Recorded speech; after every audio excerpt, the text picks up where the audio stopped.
दोस्तों, जैसे कि आप सबको पता है कि आपके एग्जामिनेशन के अब मोटा मोटी 40 दिन बचे हुए हैं। अगर मैं इस बार के सीए इंटर के एग्जामिनेशन की बात करूं बच्चों, तो पेपर लेंदी आया है। तो इस चीज़ को ध्यान में रखते हुए बच्चों, आपको इस 40 दिन के अंदर क्या क्या करना चाहिए, आपकी रणनीति क्या होनी चाहिए, कितने आवर्स आपको रिवीजन में देना चाहिए, इस वीडियो के माध्यम से मैं आपको डिटेल में एक एक करके बताने वाला हूँ। तो वीडियो को अंत तक देखना ना भूलें और ज़्यादा से ज़्यादा दोस्तों तक जरूर शेयर करें।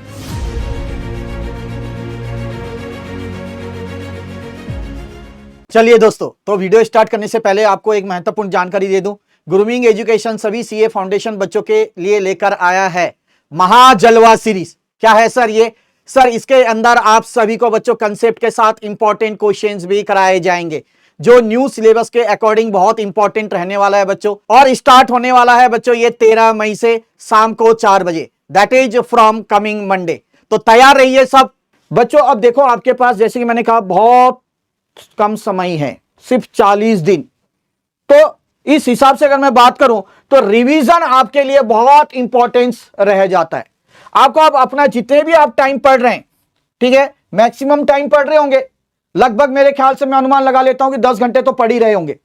तो आपको 70% बच्चों अब, ठीक है, क्योंकि अब वो समय आ गया है कि आपको 70% अब रिवीजन में अपने आपको देना है। ठीक है, कई बच्चे क्या कर रहे होंगे कि और नया कर लूं, अभी तो 40 दिन बाकी है, और नया कर लूं, 20 दिन में रिवीजन काफी हो जाएगा। नहीं, ये गलती मत करना, मैं बार बार कह रहा हूं। जो आपने पढ़ा है ऑलरेडी वो बार बार रिवाइज करते जाना है, वो समय आ चुका है। इसलिए मैं कह रहा हूं 70% रिवीजन पे करना है।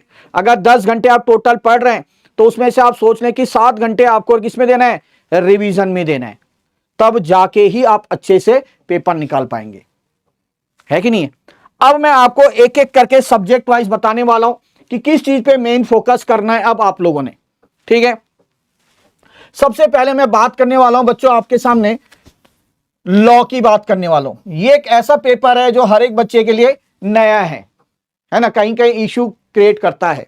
तो अगर मैं लॉ की बात करूं तो बच्चों 50 क्वेश्चन कम से कम आपको राइटिंग प्रैक्टिस करनी है। 50 क्वेश्चन की, क्या बोला मैंने, राइटिंग में करनी है।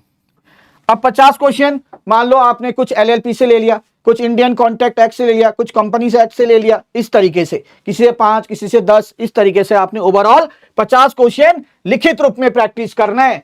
कॉन्फिडेंस लेवल बहुत हाई हो जाएगा, मैं बार बार कह रहा हूं। ठीक है, चलिए जी। उसके बाद अगर मैं बात करता हूं मेरे बच्चों अकाउंट्स की, अकाउंट्स के अंदर आपने जो आरटीपी हैं, ठीक है, आरटीपी के जो क्वेश्चंस है बच्चों, ठीक है, वो लिख लिख के करनी है। क्या करना है? लिख लिख के रिवाइज करना है, प्रैक्टिस करना है। देखना बस, अगर ये मान लो मेरी बात, 100% कह रहा हूं, निकल जाओगे आराम से। अब मैं बात करता हूं नेक्स्ट पेपर की। ठीक है, अच्छा, इससे पहले मैं एक चीज बता दूं, ठीक है, जो कि आप लोगों ने ध्यान रखना, आपके लिए फ्रूटफुल साबित होगा। ये जितना भी आप लिख रहे हैं, जितने भी क्वेश्चन सॉल्व कर रहे हैं बच्चों, कोशिश करें कि ब्लैक पेन से ही करें, क्योंकि आपके एग्जामिनेशन में ब्लैक पेन ही अलाउड है। ठीक है, इस चीज का भी विशेष करके आपने ध्यान रखना है। अब आता हूं मैं अपने नेक्स्ट पेपर की ओर, जिसका नाम है मैथ्स स्टैट एलआर, तुक्ति दर्द, है ना।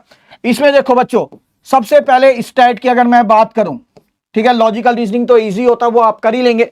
स्टैट के अंदर सेट बी करना ही करना है। क्या बोला है? सेट बी के जो क्वेश्चंस हैं वो कम से कम 2 बार तो करने ही करने हैं मेरे बच्चों। उसके अलावा अगर मैं मैथ्स की बात करूं, ठीक है, मैथ्स के अंदर जहां से भी आप पढ़ रहे हो तो कम से कम बच्चों 20 तो मॉक टेस्ट पेपर दो ही दो। ठीक है, ग्रूमिंग एजुकेशन एकेडमी ने आपके मॉक टेस्ट पेपर जो है फ्री में कर रखे हैं, आप वो भी सॉल्व कर सकते हैं। ठीक है, इससे प्रैक्टिस आपकी बहुत हो जाएगी। तो ये मॉक टेस्ट पेपर आपने सॉल्व तो करने ही करने।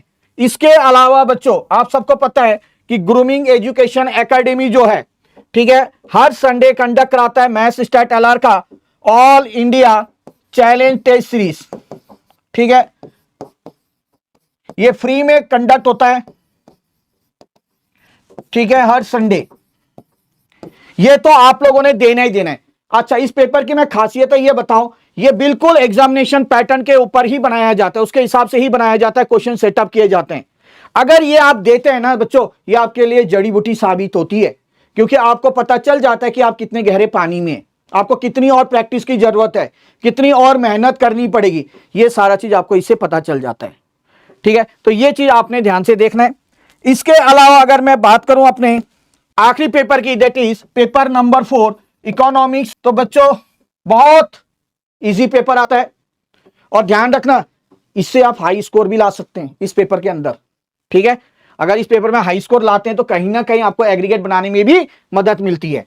अच्छा, इसके अंदर क्या करना है, जो एक्सरसाइज क्वेश्चंस है, एक्सरसाइज क्वेश्चन उसको कम से कम 3 बार 3 टाइम्स गो थ्रू करें।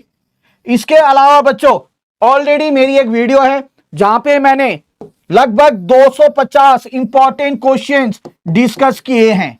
ठीक है, उसका भी लिंक आपको डिस्क्रिप्शन में दिया जा रहा है, वहां जाकर आप इसे भी फॉलो कर सकते हैं, बहुत फ्रूटफुल साबित होगा। चलो, तो ये पूरा मैंने आप लोग को स्ट्रेटेजी बता दी है कि किस तरीके से आपने इन 40 दिन को अच्छी तरीके से यूटिलाइज करना है।